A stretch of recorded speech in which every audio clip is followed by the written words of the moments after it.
क्या बात है बच्चों, लोग फिर से आप लोग आ गए इंपॉर्टेंट क्वेश्चन देखने के लिए। कौन कौन से इंपॉर्टेंट क्वेश्चन है ईएमआई में, बोर्ड्स में क्या आएगा आपका भी यही सवाल है बेटा। लेना मैं लेके आ गया आपके लिए कि बोर्ड्स में क्या आएगा, है ना। क्या आएगा बोर्ड्स में, देख ले बच्चा, यही आएगा बोर्ड में। समझ में आ रहा है बच्चा लोग, जो क्वेश्चन बोल रहा हूँ यही क्वेश्चन आने वाला है कि नहीं बच्चा लोग। फुल टू कॉन्फिडेंस के साथ अपना आज का चैप्टर बड़ा ईएमआई, इसके पहले मैं और सारे क्वेश्चन के करा रखा हूँ, सारे क्वेश्चन के इंपॉर्टेंट डाल चुका हूँ। ये क्वेश्चन को इंपॉर्टेंट देखिए और आगे बढ़िए। समझ आ रहा है बेटा, बोर्ड्स में अच्छा स्कोर करिए। तो हमने इस लेक्चर में, ये चैप्टर में 2 लेक्चर करा रखे, लेक्चर 1 और लेक्चर 2। लेक्चर 1 और लेक्चर 2 पे दोनों से मैंने इंपॉर्टेंट क्वेश्चन यहाँ पर डाल रखे हैं। आप लोग इंपॉर्टेंट क्वेश्चन देखिए और आगे बढ़ते हैं। समझ आ रहा है बच्चा लोग, आ जाए। सबसे पहला क्वेश्चन है बच्चा आज का बच्चा कि state and explain Faraday's law क्या था। फैराडेज के 2 लॉ थे, Faraday's first law, second law, दोनों लॉ इसके अंदर आ जाएंगे। समझ लो।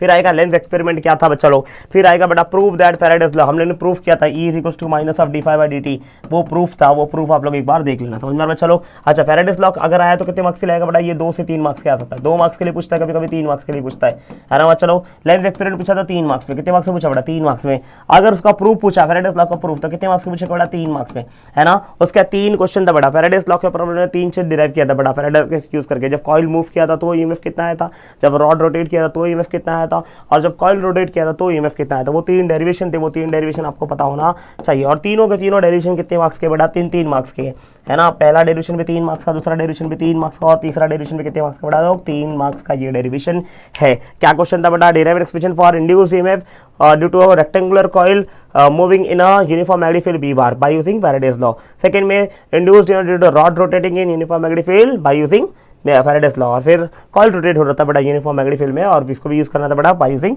Faraday's law. ये तीनों फैराडेज लॉ का यूज करके हम लोग को निकालना था मैग्नेटिक फील्ड कितना आ रहा था। एक बार कॉइल मूव कर रहा था तो कितना आ रहा था, फिर रॉड रोटेट कर रहा था तो कितना आ रहा था, और लास्ट में फिर देखा था हमने किसके लिए, कॉइल रोटेट करने लगा तो कितना आया मैग्नेटिक फील्ड। चलेगा चलो, फिर आ जाओ बेटा सेल्फ इंडक्शन क्या होता है ना। State and explain self induction के बारे में बताओ। State and explain mutual induction क्या होता है। फिर define coefficient of self induction, define coefficient of mutual induction क्या होता है। एक्सप्लेन ट्रांसफार्मर क्या होता है। फिर step up transformer, step step down transformer. ये देखो ये सब क्वेश्चन आएगा कितने आए मैंने, दो मार्क्स के लिए आने वाले।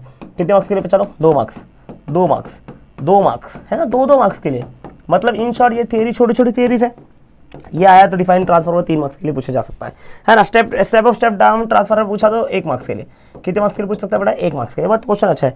फिर ये पावर डेसिपेट का एक फॉर्मूला डेरिवेशन, ये 3 मार्क्स के लिए पूछने के चांसेस हैं, समझा बेटा। अच्छा, derive an expression for energy dissipated, energy dissipated वाला क्वेश्चन ये 3 मार्क्स के लिए बहुत बढ़िया क्वेश्चन है ना बच्चा लोग। फिर एनर्जी डेंसिटी का एक क्वेश्चन है, वो 3 मार्क्स के लिए बहुत बढ़िया क्वेश्चन है। फिर एक है एडीज करंट, ये क्वेश्चन 2 मार्क्स के लिए भी इंपॉर्टेंट बोल सकता हूँ और 3 मार्क्स के लिए भी। समझ में आ रहा बच्चा लोग। और अगर आप लोग चाहिए कि नहीं सर इसको चैप्टर में सबसे इंपॉर्टेंट क्वेश्चन जो कि वो जो क्वेश्चन जो बहुत ज़्यादा पूछा आता है, तो मैं आपको बताया था बेटा फैराडेज लॉ, बहुत अच्छा क्वेश्चन, बहुत बार पूछा गया बेटा।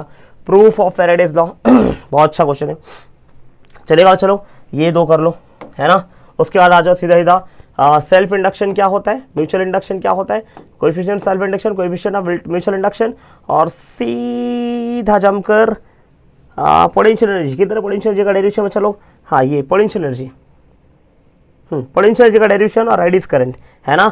ये इतना पार्ट कर ले काफ़ी होगा, समझ में। चलो काफ़ी कुछ कर लेगा, इतना पार्ट किया तो बहुत कुछ हो जाएगा, समझ में। चलो मेरे को अगर इंपॉर्टेंस देना हुआ तो अगर इसके बाद भी अगर आपको करना हो तो ट्रांसफार्मर पढ़ लेना एक बार बस, समझ में आ रहा है। Define step of step down, ये तो 1 मार्क्स का क्वेश्चन है, बहुत छोटा सा क्वेश्चन है। ट्रांसफर वगैरह उसके अंदर आप लोग को समझ जाएगा, समझ। इतना किया तो काफ़ी हो जाएगा, चलेगा। चलो तो इतना आप लोग मिनिमम करके जाना, समझ में आ रहा है। चलो मैं तो बोलूँगा पूरा ही कर लेना, चैप्टर बहुत ईजी, बहुत आसान क्वेश्चन है, इसके ऊपर क्वेश्चन करने आने चाहिए, समझ में आ रहा है। चलो मिलते हैं इसी के साथ अगले लेक्चर में, तब तक के लिए टाटा बाय बाय, ध्यान रखिए अपना। देखते रहिए पांडेस अकेडमी को, आपके लिए ऐसे ही वीडियोस मैं लाते रहूँगा। आप लोग चैनल को शेयर करिए, है ना। ये पार्ट के अगर आपका सोल्यूशन है बहुत अच्छी बात है, सोल्यूशन नहीं है तो इसके मैंने वीडियोस बना रखे, आप लोग चाहिए मेरे चैनल ओपन करिए, प्लेलिस्ट पे जाइए, प्लेलिस्ट में महा रिविजन फॉर 12th बैच मैंने फिजिक्स के डाल रखा है, उसमें जाइए, चैप्टर ओपन करिए। 2 लेक्चर है, हर लेक्चर में मैंने टाइम डिस्क्रिप्शन ओपन करेगा, टाइम स्टैम्प डाल रखा है, हर एक टॉपिक का टाइम स्टैम्प है। आपको जो टॉपिक आपको आता है उसको देखने की कोई जरूरत नहीं, जो नहीं आता है सीधा उसके ऊपर टाइम स्टैम्प पे जाओ, वो टॉपिक देख, टॉपिक के जस्ट बगल में टाइम लिख रखा है, टाइम पे क्लिक करो, सीधा वहीं से ओपन होगा, उतना पूरा देखो और आगे बढ़ जाओ, ठीक है। मिलते हैं अगले लेक्चर में, तब तक के लिए टाटा बाय बाय, जय हिंद, जय भारत, जय महाराष्ट्र।